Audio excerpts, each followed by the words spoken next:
மாண்புமிகு பேரவை தலைவர் அவர்களே, 2025ஆம் ஆண்டு தமிழ்நாடு சித்த மருத்துவ பல்கலைக்கழக சட்ட முன்வடிவை பேரவையில் அறிமுகம் செய்வதற்கு தாங்கள் மாண்புமிகு மருத்துவம் மற்றும் மக்கள் நல்வாழ்வுத்துறை அமைச்சர் அவர்களை அழைத்துள்ளீர்கள். அவரும் தற்போது சட்ட முன்வடிவை அறிமுகம் செய்துள்ளார்கள். இச்சட்ட முன்வடிவு சம்பந்தமான ஒரு செய்தியை பேரவையின் முன் வைக்கிறேன். தமிழ்நாடு சித்த மருத்துவ பல்கலைக்கழக சட்ட வடிவமானது நிதி சட்ட முன்வடிவு என்கிற வகைப்பாட்டில் வருகின்ற காரணத்தால் இச்சட்ட முன்வடிவினை பேரவையில் ஆய்வு செய்வதற்கு அரசமைப்பு சட்டம் கூறு 207(3) கீழ் மாண்புமிகு ஆளுநர் அவர்களின் பரிந்துரை பெறப்பட வேண்டும். பொதுமக்களின் கருத்தை அறிந்து வரப்பெற்ற கோரிக்கைகளை கவனத்தில் கொண்டு மக்களாட்சியின் ஒரு தூணாக கருதப்படும் நிர்வாகத்தால் மக்கள் நல்வாழ்வுத்துறையால் வரைவு சட்ட முன்வடிவு தயாரிக்கப்பட்டு சட்டத்துறையால் சரிபார்க்கப்பட்டு மாண்புமிகு மக்கள் நல்வாழ்வுத்துறை அமைச்சர் அவர்களால் பல கட்டங்களில் பரிசீலிக்கப்பட்டு மேற்காணும் முன் சட்ட முன்வடிவில் அச்சடிக்கப்பட்ட பிரதி மாண்புமிகு ஆளுநருக்கு இணைத்து அனுப்பப்பட்டது. ஆனால் மாண்புமிகு ஆளுநர் அவர்கள் அரசமைப்பு சட்டத்தின்படி பின்பற்றப்பட்டு வந்த வழக்கமான நடைமுறையை பின்பற்றாமல் இச்சட்ட முன்வடிவில் உள்ள சில பிரிவுகள் குறித்து தங்களுடைய கருத்தை தெரிவித்து அந்த கருத்துக்கள் இச்சட்ட முன்வடிவு பேரவையில் அறிமுகப்படுத்தப்படக்கூடிய நிலையில் பேரவை உறுப்பினருடைய கவனத்திற்கு கொண்டு வரப்பட வேண்டும் என்று தன்னுடைய செய்தியில் குறிப்பிட்டுள்ளார்கள். இது அரசியல் சட்டத்திற்கும் நமது சட்டப்பேரவை விதிமுறைகளுக்கும் முரணானது.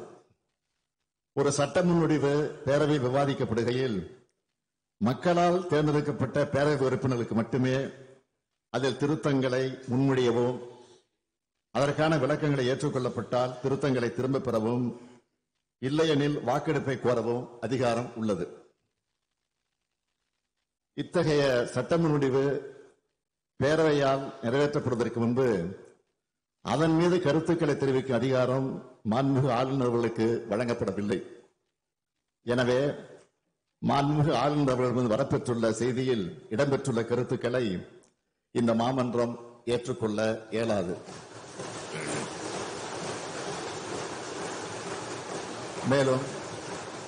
மேலும் கன்சிடரேஷன் என்ற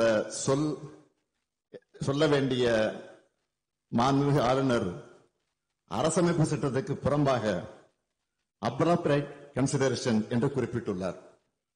இதில் அப்ராப்ரியேட் என்னும் வார்த்தைக்கு என்ன பொருள்? பொருத்தமான அல்லது தகுந்த முறையில் ஆய்வு செய்ய வேண்டும் என்று பொருள். இப்பேரவை சட்ட முன்வடிவுகளை பொருத்தமற்ற முறையில் அல்லது தகுந்த முறையில் அல்லாமல் ஆய்வு செய்யும் தோணியில் பொருத்தமான அல்லது தகுந்த எனும் பொருள்படக்கூடிய வார்த்தையை சேர்த்திருப்பது இந்த பேரவையின் மாண்பை குறைக்கக்கூடிய கருத்து என்பதால் அது ஏற்றுக்கொள்ளத்தக்கதல்ல. சட்டம் இயற்றுவது இப்பேரவைக்கு மட்டுமே உள்ள அதிகாரம். ஆகவே மாண்புமிகு ஆளுநர் அவர்களிடமிருந்து வரப்பெற்றுள்ள அந்த கருத்துக்கள் அடங்கிய செய்தி அவை குறிப்பில் இடம்பெறுவதை மாநில சுயாட்சி நம்பிக்கை கொண்ட எந்த ஒரு உறுப்பினரும் ஏற்றுக்கொள்ள மாட்டார்கள் என்கிற காரணத்தால் அந்த கருத்துக்களை நான் இங்கே பதிவு செய்ய விரும்பவில்லை.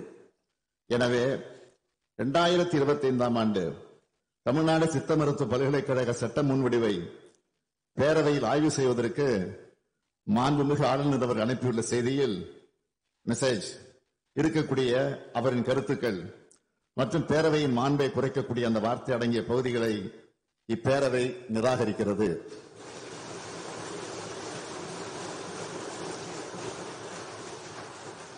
அந்த தீர்மானத்தை நான் மொழிகிறேன். மாண்புமிகு உறுப்பினர்கள் அனைவரும் இதனை ஒருமனதாக நிறைவேற்றி தர வேண்டும் என்றும் கேட்டு அமைகிறேன்.